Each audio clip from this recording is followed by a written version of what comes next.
नमस्कार मित्रों, श्रीमद् भगवद गीता संपूर्ण पुरातन सनातनी वैदिक साहित्य का एक परिष्कृत सार रूप है।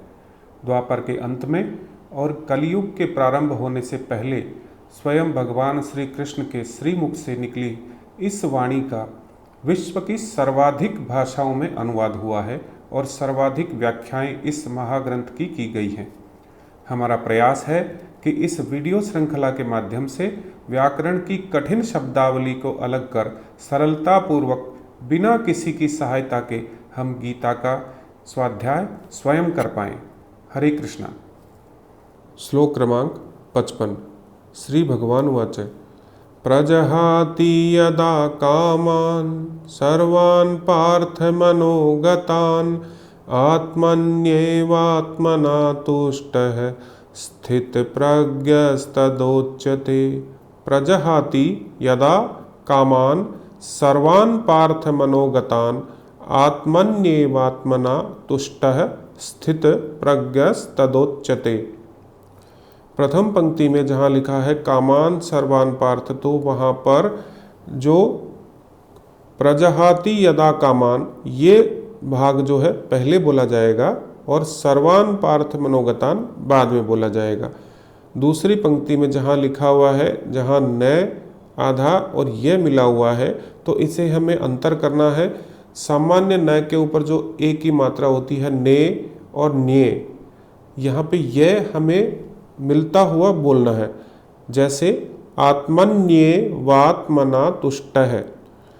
प्रजहाति यदा कामान् सर्वान् पार्थ मनोगतान् आत्मन्येवात्मना तुष्टः स्थित प्रज्ञस्तदोच्यते।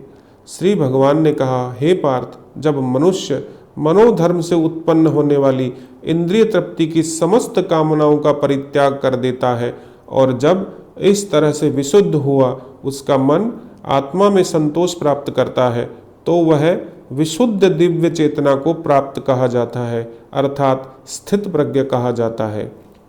श्लोक क्रमांक 56।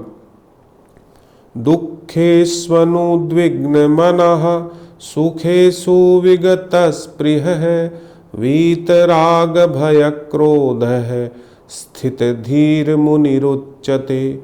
दुःखेष्वनुद्विग्न मनः सुखेषु विगतस्पृहः वीतराग भय क्रोधः स्थित धीर मुनिरुच्यते। प्रथम पंक्ति में दुःखेष्वनुद्विग्न मनः, जहाँ आधा शय है उसके आगे दुःखेष्वनुद्विग्न मनः सुखेषु विगतस्पृहः है। दुःखेष्वनुद्विग्न मनः सुखेषु विगतस्पृहः वीतराग भय क्रोधः स्थित धीर मुनिरुच्यते। जो त्रय तापों के होने पर भी मन में विचलित नहीं होता अथवा सुख में प्रसन्न नहीं होता और जो आसक्ति, भय तथा क्रोध से मुक्त है, वह स्थिर मन वाला मुनि कहलाता है। श्लोक क्रमांक 57। यह सर्वत्रानभिस्नेह तत्प्राप्य शुभाशुभं नाभिनन्दति न द्वेष्टि तस्य प्रज्ञा प्रतिष्ठिता। यह सर्वत्रानभिस्नेह, यहाँ इसको समाप्त करके तत्प्राप्य शुभाशुभम नाभिनन्दति न द्वेष्टि तस्य प्रज्ञा प्रतिष्ठिता। यह सर्वत्रानभिस्नेह तत्प्राप्य शुभाशुभम नाभिनन्दति न द्वेष्टि तस्य प्रज्ञा प्रतिष्ठिता। इस भौतिक जगत में जो व्यक्ति न तो शुभ की प्राप्ति से हर्षित होता है और न ही अशुभ के प्राप्त होने पर उससे घृणा करता है, वह पूर्ण ज्ञान में स्थिर होता है। श्लोक क्रमांक 58।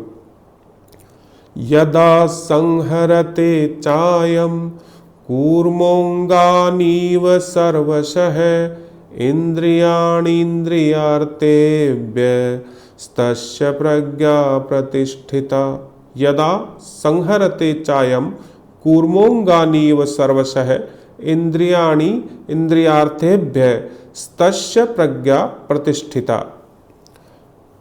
द्वितीय पंक्ति में इसे वापस दोहराएंगे, इंद्रियाणि इंद्रियार्थेभ्यः तस्य प्रज्ञा प्रतिष्ठिता। यदा संहरते चायं कूर्मोऽङ्गानीव सर्वशः इंद्रियाणि इंद्रियार्थेभ्यस्तस्य प्रज्ञा प्रतिष्ठिता। स्तस्य प्रज्ञा प्रतिष्ठिता, ये वाला भाग बाद में बोला जाएगा।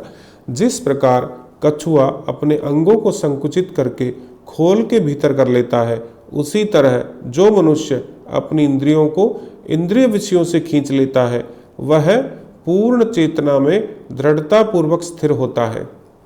श्लोक क्रमांक 59। विषया विनिवर्तन्ते निराहारस्य देहिनः रसवर्जं रसोऽप्यस्य परम दृष्ट्वा निवर्तते। विषया विनिवर्तन्ते निराहारस्य देहिनः रसवर्जं रसोऽप्यस्य परम दृष्ट्वा निवर्तते। दृष्ट्वा में द के नीचे री, आधा से और आधा साथ में है, दृष्ट्वा निवर्तते। विषया विनिवर्तन्ते निराहारस्य देहिनः रसवर्जं रसोऽप्यस्य परम दृष्ट्वा निवर्तते। देहधारी जीव इंद्रिय भोग से भले ही निवृत्त हो जाए, पर उसमें इंद्रिय भोगों की इच्छा बनी रहती है, लेकिन उत्तम रस के अनुभव होने से ऐसे कार्यों को बंद करने पर वह भक्ति में स्थिर हो जाता है। श्लोक क्रमांक 60।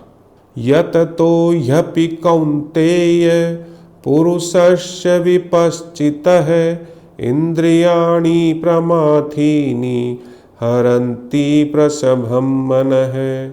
यततो ह्यपि कौन्तेय पुरुषस्य विपश्चितः इंद्रियाणि प्रमाथीनि हरन्ति प्रसभं मनः।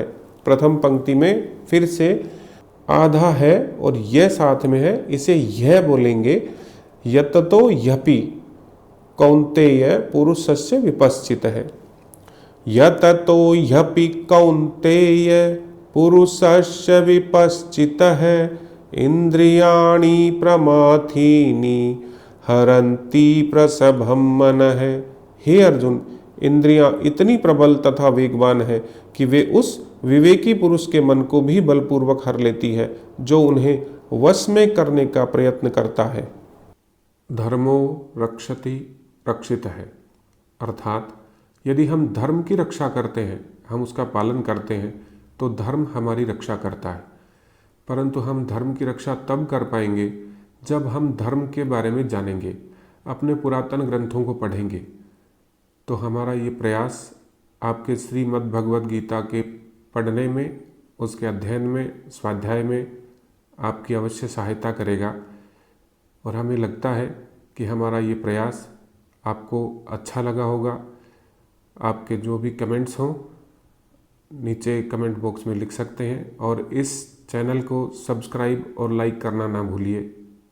धन्यवाद। हरे कृष्णा।